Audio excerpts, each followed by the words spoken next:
Halo semuanya, balik lagi bareng Noba di sini. Kali ini Noba akan melanjutkan part selanjutnya dari film Donghua yang berjudul Battle Through the Heaven. Noba mengingatkan sekali lagi ya bahwa konten ini full spoiler. Tanpa lama-lama lagi, yuk langsung aja kita masuk ke isi ceritanya.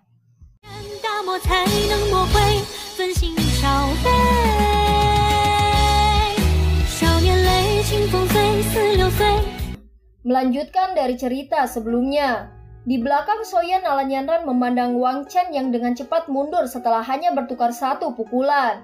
Matanya yang cantik mengandung kejutan. Nama Wang Chen cukup terkenal, seseorang hampir tidak dapat menemukan orang yang cocok untuk di generasi yang sama. Apalagi orang ini haus darah dan kecanduan berkelahi. Selain itu dia memiliki bakat pelatihan yang luar biasa dan kekuatannya tumbuh sangat cepat. Dengan mengandalkan kekuatan pavilion musim semi kuning, dia suka bertarung dengan beberapa ahli dari kelas Douzong. Namun Alan Yanran tidak menyangka bahwa setelah hanya satu pertukaran singkat, orang abnormal yang haus darah ini takut dengan Soyan. Soyan tidak menyadari keterkejutan di dalam hati Alan Yanran saat ini. Tatapannya beralih ke Huang Tian dan dua lainnya tidak jauh darinya saat dia dengan acuh tak acuh bertanya, "Mengapa kalian bertiga masih di sini?" ucap Soyan. Mendengar ini, Huang Tian dan dua lainnya buru-buru berjuang untuk berdiri dan melarikan diri. Soyan berbalik dan menatap Alan Yanran. Untuk sesaat dia tidak tahu apa yang harus dia katakan. Suasana langsung berubah menjadi hening yang memalukan. Alan Yanran secara alami tidak mengatakan apa-apa dalam menghadapi suasana yang tenang ini. Tangannya dengan lembut menggosok bulu halus rubah putih sementara matanya diturunkan. Soyan batuk malu, dia bertanya, apakah kamu juga berencana untuk pergi ke kolam darah gunung surga?" tanya Soyan. "Ya, meskipun saya tidak tahu, sangat sulit bagi saya untuk mendapatkan 1 dari 10 tempat dengan kekuatan saya. Perjalanan ke sini dapat dianggap sebagai pelatihan," ucap Alan Yanran. Kenapa kamu di sini sendirian?" tanya Soyan. "Guru sedang melakukan retret untuk berlatih. Karenanya saya keluar sendirian untuk mendapatkan pengalaman," ucap Alan Yanran. "Apakah kalian berdua baik-baik saja selama bertahun-tahun ini?" Soyan bertanya dengan nada serius. "Kamu sebenarnya ingin bertanya tentang guru kan?" ucap Alan Yanran. "Apakah dia baik-baik saja?" ucap Soyan. "Guru sangat baik," ucap Alan Yanran. "Apakah dia juga di wilayah utara dataran tengah?" Soyan bertanya sekali lagi. Hati Soyan merasakan sakit yang tidak diketahui saat dia memikirkannya. Yun tidak salah sejak awal. Yang salah adalah posisi kedua belah pihak. Sejak awal dialah yang paling terluka. Selain itu, dia telah menjelajahi negeri lain selama tahun-tahun ini. Meskipun dia cukup kuat, sepertinya dia sebagai seorang wanita pasti sangat menderita. Alan Yanran memilih untuk tetap diam menghadapi pertanyaan Soyan. Lama kemudian sebelum dia akhirnya berkata, "Guru memberitahu saya sebelum saya pergi bahwa saya tidak diizinkan memberitahu siapapun di mana dia saat ini, terutama Anda," ucap Alan Yanran. "Tidak apa-apa jika kamu tidak memberitahuku. Semuanya baik-baik saja jika dia baik-baik saja. Saya juga menuju ke kolam darah gunung surga itu. Jika Anda mau, kita bisa pergi bersama," ucap Soyan. "Bukankah aku akan menjadi beban bagimu?" tanya Yanran sambil malu. "Saya benar-benar tidak terbiasa dengan pegunungan mata surga ini. Setidaknya Anda tahu sesuatu tentang tempat ini. Saya akan sangat beruntung jika Anda pergi bersamaku," ucap Soyan. "Tempat ini sudah dekat dengan gunung mata surga. Kemungkinan kita akan dapat mencapai kaki gunung mata surga setelah beberapa saat. Ada labirin alam di sana, namun kami memiliki rubah putih psikis dan tidak perlu terlalu khawatir tentang itu," ucap Yanran. Soyan mengangguk. Mereka berdua segera bergegas berjalan. Memasuki gunung mata surga tidak berarti kita aman. Sebaliknya itu bahkan lebih berbahaya karena seluruh pegunungan mata surga dikendalikan oleh suku binatang ajaib yang kuat, ucap Alan Yanran. "Seperti apa kekuatan mereka?" tanya Soyan. "Suku binatang ajaib ini disebut suku tikus menelan emas.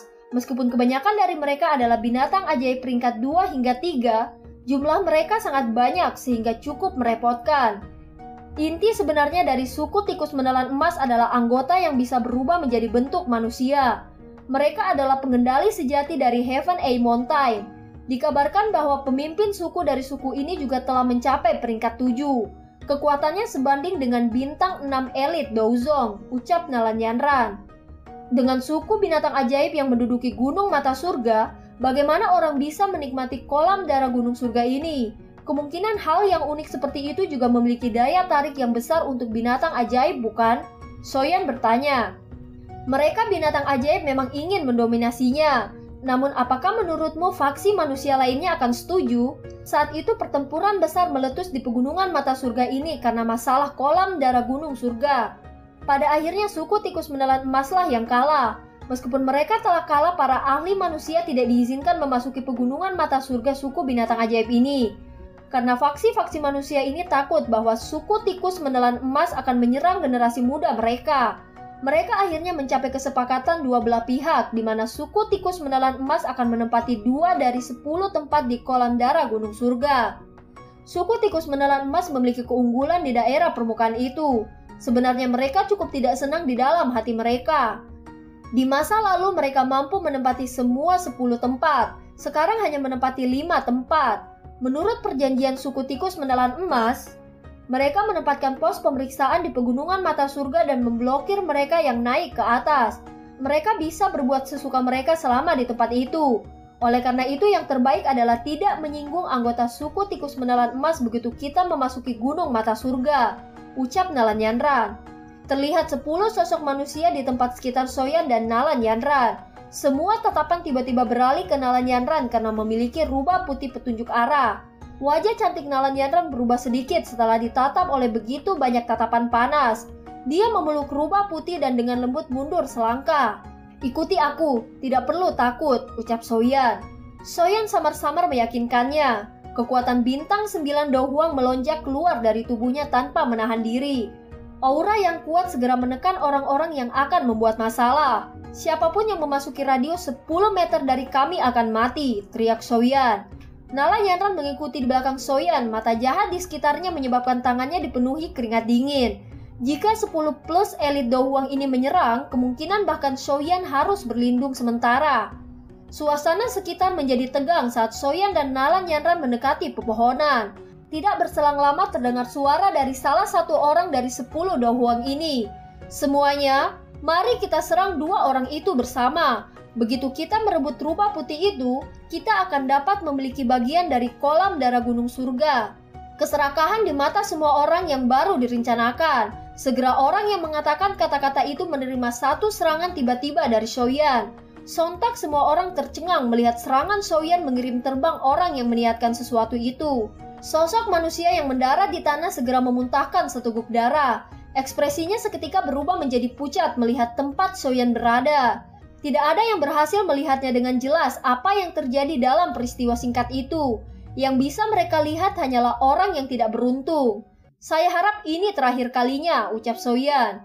Langkah kaki Soyan mulai kembali berjalan membawa Nalanyanran. Namun ternyata pria yang memuntahkan seteguk darah itu kembali berkata untuk menghasut. Dia berkata, jika mereka diizinkan memasuki labirin, semua orang di sini harus menunggu 3 tahun sebelum seseorang bisa mendapatkan kesempatan seperti itu lagi. Kalian semua masih takut dengan hal lainnya dibandingkan menunggu selama 3 tahun, ucap pria yang terjatuh itu. Mata Soyan berubah menjadi sangat gelap dingin saat ini. Dia perlahan menoleh dan menatap orang yang berbicara itu masih orang dari sebelumnya. Hati orang itu langsung merinding saat melihat Soyan menoleh. Sosok Soyan dengan cepat muncul di depannya. Menjadi Do Huang reaksinya orang ini cukup cepat. Kakinya menginjak tanah dan pilar batu tiba-tiba menonjol dan dengan dorongan dia menembak ke Soyan.